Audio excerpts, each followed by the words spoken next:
buah saya di penjara juga. Yang masuk, saya jamin kehidupannya. Mereka pun saya kasih barang untuk ngedarin di dalam. Sampai saat ini masih. Jadi memang sengaja dimasukkan memang untuk mengedarkan di dalam sel. Karena kebutuhan sel tuh banyak juga, sama seperti kebutuhan di luar. Berapa persen dari 100% penghuni lapas itu pakai narkoba? Hampir semua ya. Hampir 75% dan 80% itu pemakai. Berarti sipir tahu dan kalapas tahu dong? Tahu. Itu hal umum. Karena kan kita juga masuk barang itu nggak mudah. Biasanya itu uang tip atau apa segala macam. Selalu diminta. Berapa biasa minta? Sipir berapa, kalapas berapa? Ya nominalnya masih jutaan ya, belum ratusan juta. Masih jutaan. Misalnya jutaan, sipir tuh dapat berapa sih?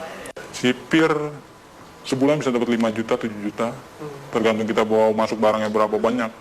Oh barangnya sekian, ya tinggal di itu aja proses. Kalau kalapas dapat berapa sih? Kalapas dia puluhan juta. Yang paling banyak demand-nya itu di penjara mana? Cipinang.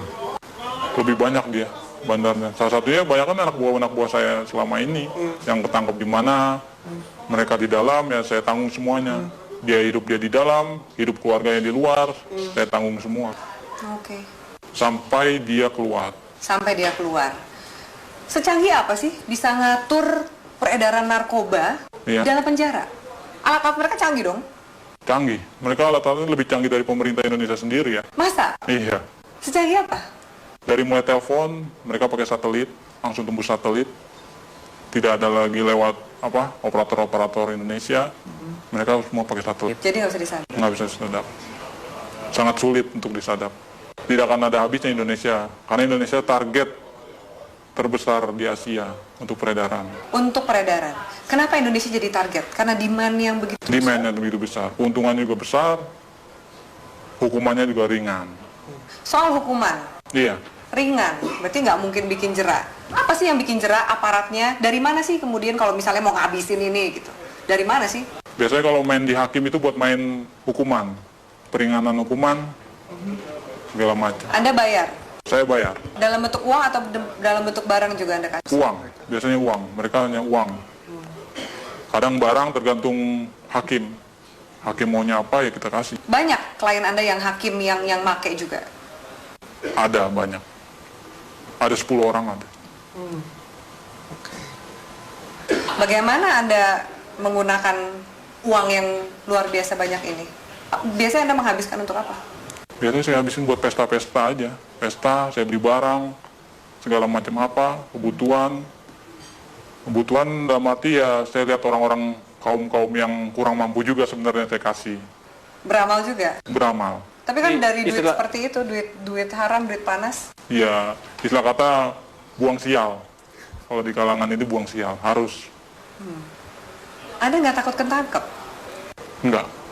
Karena saya percaya, saya di dalam pun saya dijamin. Dan keluar pun masih ada tempat buat saya.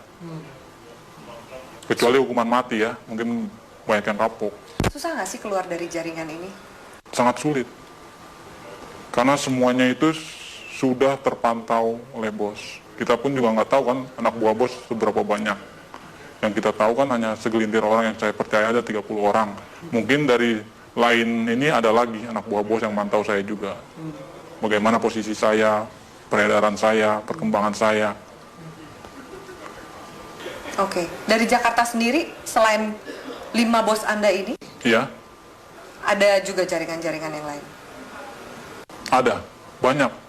Di Jakarta aja ada sekitar 50 jaringan. Yang saya tahu 50 jaringan, mungkin lebih. Itu yang saya tahu.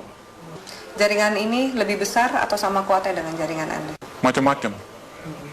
Tergantung dari barang sih biasanya. Kalau barang kita bagus, banyak juga jaringan ngambil di kita juga. Makanya barang itu nggak pernah akan habis. Tidak akan pernah habis di Indonesia. Walaupun mereka menangkap, menyita segala macam berapa ribuan ton, ratusan kiloton, itu nggak akan pernah habis. Karena itu cuma sedikit, paling seujung jari ya, ujung jarinya dari total barang yang ada di Indonesia. Kalau BNN sendiri, gimana Anda sebagai bandar ngelihat BNN? BNN saya lihat sih Untuk saat ini tergantung orang-orangnya sih, BNN juga. Sama lah sama yang di Polres, Polda, segala macam. Istilah katanya kan orang Indonesia itu hanya butuh duit. Semuanya ujung-ujungnya duit. Asal kita punya duit, ya lolos. Sampai ke jaringan, kalau kepolisian juga? Kepolisian udah hal umum. Udah nggak bisa di ini lagi. Nggak mungkin dibersihin? Nggak mungkin dibersihkan. Karena memang aparatnya pun pemakai. Kenal sama bandar, kenal barang, nyuplai barang juga, begitu. Seterusnya. Bea Cukai gimana? Bea Cukai juga mengawasi kan? Iya. Seperti ini?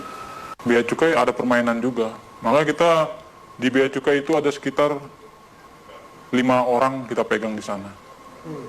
Untuk tiap ininya. Apa peran 5 orang di Bea Cukai ini? Meloloskan barang. Meloloskan barang. Jadi ada pengiriman juga? Pengiriman barang, pengeluaran keluar barang, itu semua lewat dari mereka ini, 5 orang ini. Oke. Anda punya berapa rekening? Ada 10 lebih. 10 lebih. Kurang lebih satu rekening isinya berapa sih? Tergantung ya, ada yang 1 miliar, ada yang 800, ada yang 750, paling kecil ya sekitar 250 juta. Anda nggak takut kelacak oleh PPATK nih? Wah, enggak ya, itu nama rekeningnya udah beda-beda. Ada panggilan untuk berhenti dari dunia hitam ini? Belum ada. Saya masih menikmati sampai sekarang karena keuntungannya lumayan. Bukan lumayan lagi ya, mungkin kalau Mbak sendiri mungkin akan tergiur dengan hasilnya. Yakin kamu? Yakin sekali. Masa? Iya, benar. Belum ada panggilan untuk tobat berarti? Belum. Masih menikmati. Mau sampai kapan? Sampai seterusnya mungkin ya. Sampai tunggu panggilan. Orang tua Anda nggak curiga? Tidak ada yang tahu. Teman-teman kecil pun nggak ada yang tahu. Semuanya saya dan kawan saya yang baik saya kenal saja tahu. Apa enaknya punya uang banyak tapi harus bersikap seperti biasa-biasa dan sembunyi dari semua orang? Itu ya konsekuensi. Karena kalau kita terlalu vulgar pun orang akan mencolok. Ini anak kerjanya apa tapi menghasilkan segala macam, itu malah bakal menimbulkan kecurigaan. Baik dari orang tua, saudara, bahkan lain-lainnya bakalan imbasnya ya penyelidikan dan penangkapan. Apakah jaringan narkoba ini juga masuk ke istana? Istana sebagian ya udah masuk. Lewat mana? Itu organisasi lain. Kita belum bisa sampai masuk ke sana. Mungkin ya organisasi ini lebih kuat dari yang bos saya punya. Itu sudah masuk. Ke istana? Ke istana. Oke. Transaksinya besar? Tetaplah bersama kami di Metro Malam pemirsa, karena setelah jeda pariwara berikut, Metro Malam masih akan kembali dengan sejumlah informasi.